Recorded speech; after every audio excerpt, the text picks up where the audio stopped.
So the other day, my boys, I made a video talking about hitboxes in Xenoverse 2 because there is this newer program that has been going around the community where you can actually take a look at the hitboxes for characters within this game.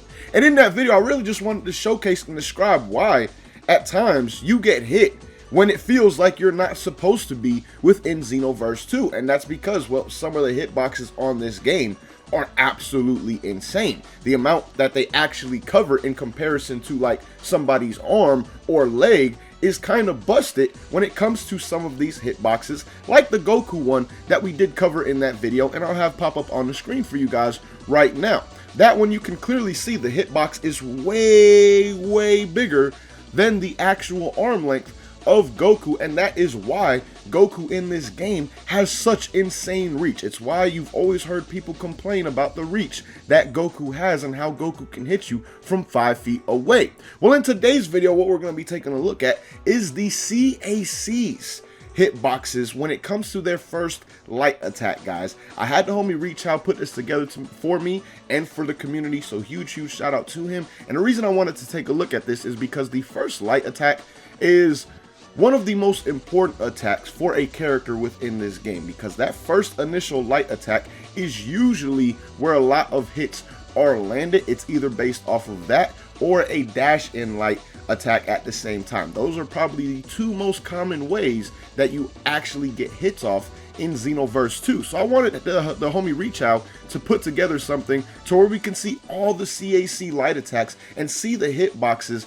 for these CACs, because that will honestly help you understand your character a little bit more and honestly be a little bit better at PvP. There is a reason that hitbox knowledge is such a major thing in true 2D fighting games, and that's because it really can make the difference in a match, especially in games like Street Fighter. Knowing the range and the knowledge of hitboxes in that game so you can have proper spacing, not only to make your opponent whiff, but to be able to punish at the same time, is very important, and it can be used in a very good way for Xenoverse 2 at the same time. So let's jump straight into this. Again, shout out to the homie Reach Out. His Twitter is linked down below in the description. But first, starting off, he has the human male, the male human, guys. Let's see what their light hitbox is actually looking like. And as you can see right here, there's nothing really crazy about it. It has a little bit more extension right here past the fist, but for the most part, there's really nothing crazy or busted by any means when it comes to the male human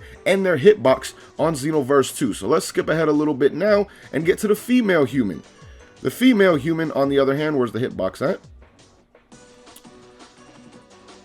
As you guys can see with the female human, honestly, in terms of being a little bit more wonky, it is definitely more wonky than the male human. But at the same time, I would imagine that a male human's arm length is probably longer than the female's. I don't know exactly, but the female definitely extends more out here, as you can see, past the arm or past the palm than the human male does, without a doubt.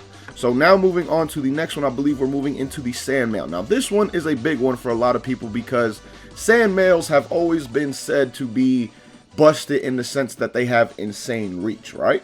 But what you're about to see is actually going to kind of counteract that, and you'll see that the reach doesn't actually come from the light hit like a lot of people think. Because you see right here, you can take a look at the hitbox, and this is the first light. Hello? Why did that do that? Well, I don't know what the hell just happened with YouTube, but you can see right here, this is the first light. It says light 1 right here, and look at this hitbox. This hitbox by no way, shape, or form is busted at all. There's no extra range on it in any way, shape, or form, guys. You can clearly see that.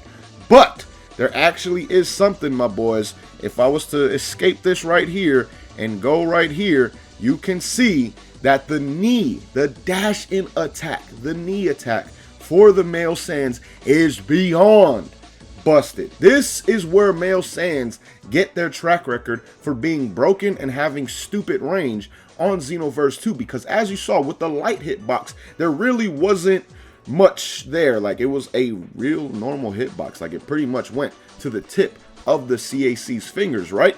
But this right here, look at all of this, my boys. This is why you feel like you are getting hit by nothing when the male Saiyan CAC hits you with a dashing attack. or a step banish light. The dashing light or the step banish light results in this knee right here, and you can see it is absolutely devastating. Like, without a doubt, one of the more broken hitboxes in this game. And I haven't even seen all the hitboxes in this game, but this is clearly one of the most busted ones just because of all this space. Like, look at all this space. I don't know why they would do this with certain hitboxes in this game. It really doesn't make sense to me, because you have a hitbox like this, right? Now you go back to this one, then you have a hitbox like this. Like, this is a normal hitbox right here. The one that I showed you guys of the dashing light attack for the male Saiyans is not a normal hitbox by any means. So the light attack for the Saiyans, the regular standing light, is not the issue when it comes to their hitboxes. It's that knee that you have to watch out for when you're playing PvP, guys, on Xenoverse 2. So keep that in mind with the male Saiyans, because a lot of people like to talk about their reach and how it's busted and all things like that. And yes, in a sense it is, but it's not off of what a lot of people think it is. It's not off of their regular light attacks where their reach is actually busted. Their reach becomes busted on that dashing light attack, as I showed you guys. So keeping the video going, let's now move on to the female Saiyan CAC. Now, this is the female Saiyan CAC. Now, honestly, right here, it looks a little bit more busted than it should, because if you notice, it keeps going on one frame past what I'm looking for. Let's stop. Oh my goodness. But you guys see, when the arm is extended, the arm extends to about right here. So when the arm is actually extended like that, the hitbox isn't too busted, but when it does seem to have a lasting hitbox at the same time, even when the arm is cleared to the side, it seems that hitbox is still existing in front of the Saiyan Female CAC, and you probably still can get hit for a frame or two during that point in time. But let's see if I can rewind it and get it to the exact point that I want. There we go. See, this is what I'm talking about right here. You can see the arm extension, but you can also see a little bit of an area after the arm as well, where the fingertips end, to where the hitbox does extend a little bit at the same time. Now, it seems to stay active for a good amount of frames, actually. It seems to stay active for 3 frames afterwards. 1, 2, 3. Yeah, 3 frames after the arm actually goes to the side, that hitbox is still present, which is kind of crazy without a doubt. The fact that the arm is all the way off to the side and the hitbox is still there, that is the more busted part of this hitbox, if anything, than the actual first initial part of it. But still, either way, those are only a few frames that it will rarely ever actually catch somebody. So now moving on, guys, the next CAC that we have is the male Majin. The male Majin CAC. Honestly, I'm curious in the female Majin CAC. Okay, the male Majin CAC, you can see the hitbox. Honestly, nothing really crazy here at all. Like, it doesn't have much extension in terms of the reach. The up and down sides of it aren't anything to be, you know, talk about really. So overall, not a busted hitbox by any means. Honestly, one of the worst hitboxes probably that we've seen when it comes to the CACs and their actual light attacks. So now moving into the female Majin. The female Majin is one that I'm very interested in to see what kind of hitbox they're actually working with. So let's see what they got going on. Okay, see, I figured the female Majin would have something like this.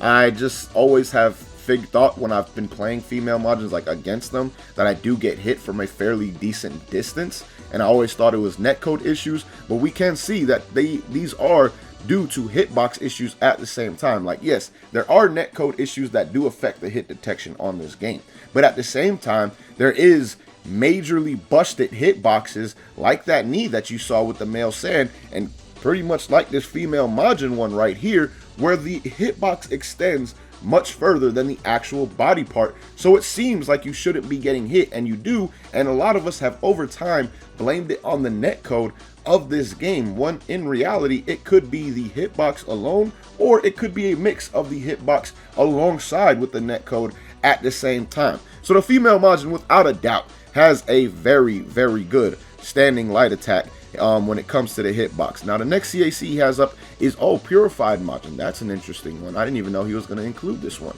So let's see, with Purification and their standing light attack,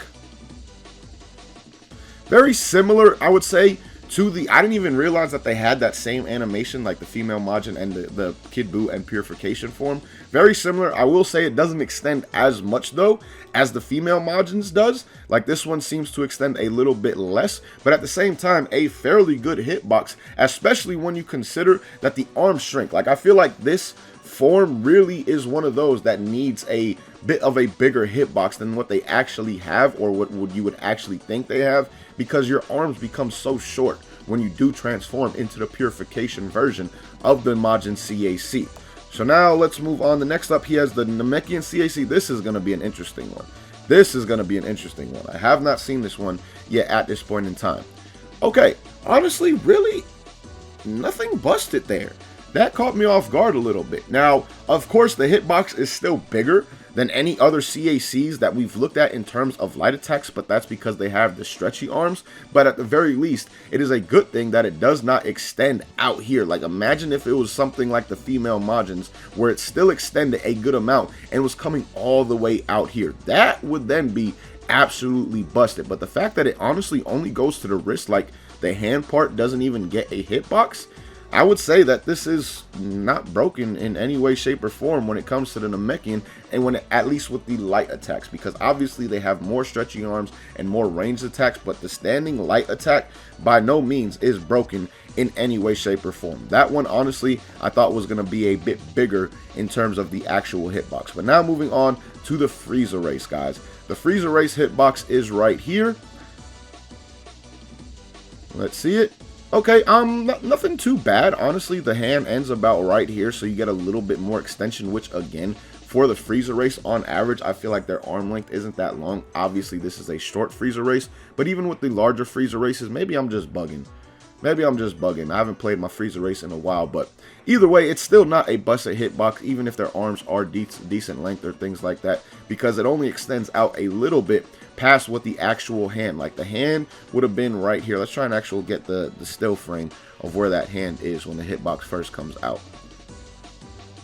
There we go. Okay, you see the hand right here, fingertips ending right here, so it does almost double up in terms of arm length. But again, this is a fairly short Frieza Race, so on a larger one, maybe this can be a little bit more busted, but on the short one, I understand it completely. And keep in mind, guys, that these hitboxes will change a little bit depending on how tall or short you are. Obviously, the taller you are, the larger your hitbox will be, but in terms of proportions, you are able to see how they work. Like obviously on a Frieza Race, if the arm length was like right here, if the arm came out all the way over here, then you would probably see the hitbox extending somewhere to all the way over here. So arm length is a factor, but you get a general idea of how the hitbox work, or the hitboxes works for CACs and their initial light attacks in Xenoverse 2, which again, like I said, is very good knowledge, because then you have a bit more understanding of what those characters can hit you with, how far they can hit you from, things like that, which is very important in a game like Xenoverse 2. Like if you were to just able to understand all hitbox knowledge and get a little bit better at spacing, that will make you a better overall player without a doubt. So let me know what you guys think about the hitboxes for the CACs on Dragon Ball Xenoverse 2, because personally, I find this stuff extremely interesting. Like this stuff to me can really make you better at the game without a doubt, just because it is a knowledge-based thing, and you will be able to have better knowledge of what you can punish on, how far you can be from your opponent, all things like that. Now keep in mind, hit detection and netcode still do play a factor from time to time in these matches, but at the same time, I think this video can help us realize that it's not always the bad hit detection and netcode as to why you're getting hit, or seems like you're getting hit when you're actually not, or it doesn't look like you are, based off of the character's arm length, leg length, or whatever they're attacking you with. So again, I hope this hitbox stuff really brings some knowledge to the community and helps us understand. Again, like I said, it's not always the hit detection or the netcode, but sometimes it's just the wonky hitboxes that Xenoverse 2 does have. And obviously there's probably a lot more crazy ones in the game that we haven't even seen. I'm just touching on the CAC ones because obviously everyone on this game has some kind of CAC in some way, shape, or form, and they are probably the most played type of character within this game at the same time. So again, let me know your thoughts on the CAC hitboxes down below in the comments. But till next time, thank you guys for watching. Hope you enjoyed, and as always, hope you have a good one. Peace, y'all.